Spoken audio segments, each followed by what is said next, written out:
সন্ত্রাস অবিলম্বে বন্ধ করতে হবে।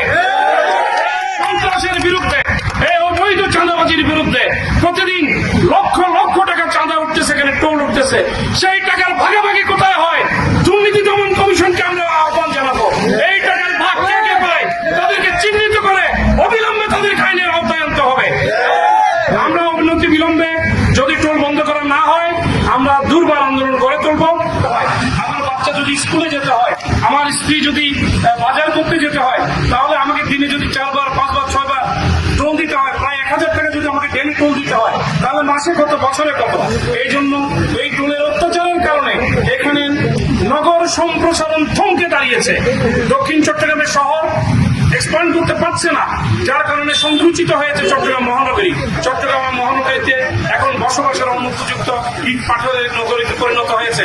অথচ কর্ণফুলী নদীর এই পারে 519টি প্লট সমৃদ্ধ চট্টগ্রাম উন্নয়ন কর্তৃপক্ষ আজ থেকে 33 বছর আগে যে হাউজিং সোসাইটি করেছে, এই হাউজিং সোসাইটি টুলের কারণে বাস্তবায়িত হচ্ছে না। আপনারা আরো জানেন, এখানে আপনি একবার গেলে হবে না, আবার ফেরার সময় আপনাকে টোল দিতে হয়। এই টোল সম্পূর্ণ অবৈধ, এটা একটা বৈষম্য। আমরা মনে করি এটা আমাদের সাংবিধানিক অধিকারের উপর হস্তক্ষেপ।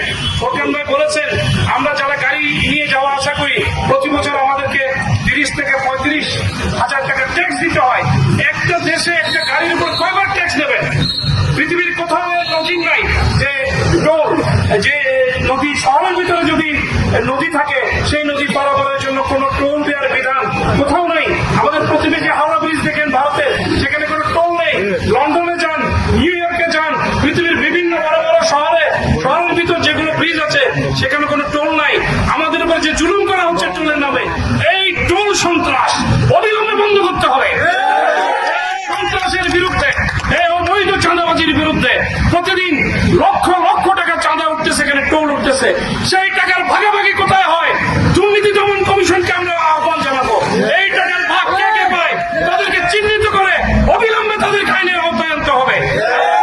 আমরা অবিলম্বে বিলম্বে যদি টোল বন্ধ করা না হয় আমরা দুর্বার আন্দোলন